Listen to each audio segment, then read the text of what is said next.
Yo guys, and welcome back to my channel, and for today's video I'll be letting you into some secrets as to how I managed to cop every single sneakers release for a price which is much below the resale value. If you're new here, if you haven't done so already, please consider hitting the subscribe button down below as it really does help me a lot. And I'm trying to reach a subscriber goal of 1,000 by the end of the month, so if you guys could all do that, that would mean a lot to me. Without talking too much, let's get into the first step.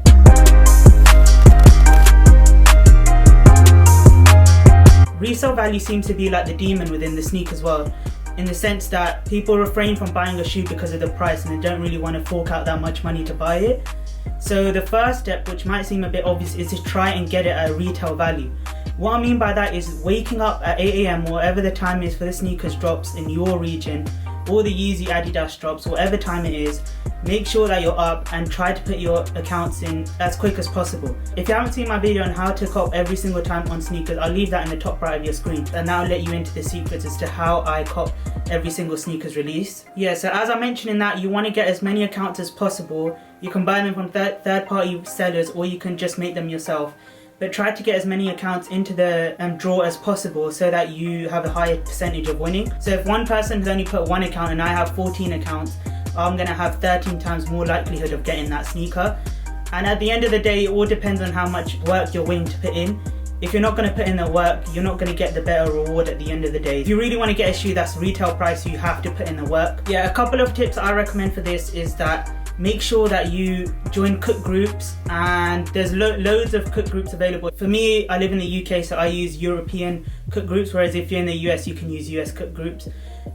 Some people don't want to pay for it because they don't really see the point in paying for it, but I promise you, if you pay for that, that's really going to increase your chances of winning because of the bots. There are people who monitor the sneakers website and Adidas website 24/7, so if there is a restock, you'll be made aware of that. There are also like a lot of Twitter accounts, and there's a lot of Instagram accounts. You can put your post notifications on and that'll also tell you. Essentially it does the same job, but the amount of reward you're going to get from a cook group is going to be much greater than that from a Twitter account or an Instagram account. But if you really don't want to spend the money because you don't see the point of it, then by all means you can use those Twitter and Instagram accounts to help you. An example of that is the Court Purple Jordan 1s and the Jordan 1 Mid Chicagos that dropped. There's a massive restock on them. And I was made aware of that through the cook group that I'm in. So yeah, just make sure that you're using the right one based on your location. If you are in the US, obviously use a US based cook group.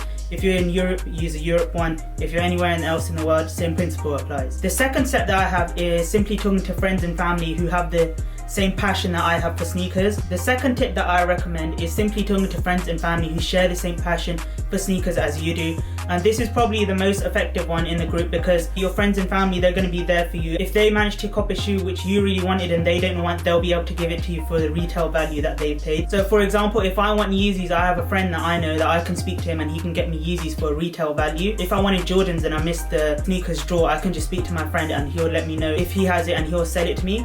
And another thing is that it sort of works as a mini cook group as well, because you're talking to each other. If one person sees the links and the latest news drops, they will tell everyone. So we keep in contact with each other all the time and we let each other know what new shoes are dropping. The third one is joining other groups such as Facebook groups and Instagram groups, where there's always news available and there's always sales going on. This is really effective, but it's also very risky at the same time, which I'll go into in a bit. For anyone who doesn't know, when you put a shoe on StockX, they cut their own fees as well. So the profit, so although you might be listing a shoe for £250 and the retail was £150, you're not exactly going to get £100 profit. You'll probably only get £50 profit once they cut their own fees for using their website as a basis for your sale. So a lot of resellers have bots and they don't want to lose money on shoes, so they'll give you the shoe for a price which is lower than StockX, for example. You have to be really aware of what you're actually purchasing, because a lot of scams happen this way. And I don't want anyone to get scammed. So the tip that I recommend for that is getting the seller to send you tagged pictures of the shoe. What I mean by this is telling them to send pictures of the shoe, send pictures of the quality of the shoe, and also the tag that's inside of the shoe, because usually this will give away if it was a fake or not. Another tip that I'd recommend is to get them to take a picture of the insole of the shoe. For Jordans, for example, they have removable insoles. You can pull it out, and the back of the insole, which is where the sponge bit is, that if that has stripes in it, is usually a good giveaway if it's fake. Also make sure that you're using PayPal when you're completing the purchase of the shoe, because PayPal has the best security method for stopping scammers from taking your money. If it's bank transfer, for example, they can just take the money, move it into a different account, and you won't get refunded that, and your bank won't refund you that. Whereas if you use PayPal, even if they move the money in any account, you are protected at all times, as long as you're using PayPal goods and services. If you use PayPal friends and family, what you're telling them is that that person is your friend and you can 100% trust them. If you do happen to make the purchase and they come and they're fake, all you have to do is go on and make a claim and you'll get your money back straight away. So there's nothing to worry about when it comes to PayPal goods and services. And the one that's helped me the most is networking. What I mean by this is to go into different pop-up events or different sneaker related events and just get talking to people. At the end of the day, the seller wants to make money off the shoes, so if you're buying from him regularly, then you're showing that there's a mutual agreement in place. If I find a seller that I buy shoes from and they come in the post and they're 100% real and I purchase often from them, then slowly and surely you start to build a relationship and they lower the price on many of their shoes. Yeah, so as I mentioned earlier, make sure that you go to pop-up events as well, go into places where the shoes are releasing for like a one-time thing and just get chatting to loads of people who are there. You can also use the resale shops. This is big in America, it's not that big in London, but we do have a few shops which you can go to and just get speaking to the customers that are there and to the shopkeepers who are there. Once you build a relationship, you can begin backdooring if you want to. It's a topic that a lot of people in the sneaker community don't want to talk about, but backdooring happens a lot. And if you can get a shoe for below retail before the release date, then by all means go and do that, personally in my opinion. But obviously people have the different opinions, so just use this method cautiously. The last tip is actually very helpful for if you're not looking for a particular shoe, you're just looking to find something that you can get for a cheap price. What I usually do is use the StockX website, and somewhere on the screen there'll be a button to press for looking for shoes that are under the retail price. It'll show me a list of them and you can sort it into any order that you like, from top selling to highest bid or whatever, or even lowest bid. But yeah, this is not really if I'm looking for a shoe in particular, this is just if I'm browsing and I happen to stumble across something that I find is actually quite a good price for what it is, then I'll purchase it. And you want to make sure that you browse regularly. You don't just want to browse once and then you don't find good shoes and then you think this isn't worth it.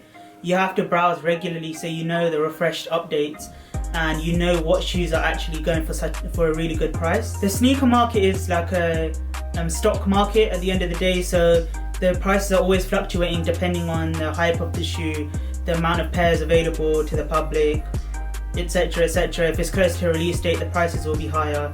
So just make sure that you're browsing regularly and making sure that you go through all of the shoes, because sometimes there's also like up to 50 pages or whatever.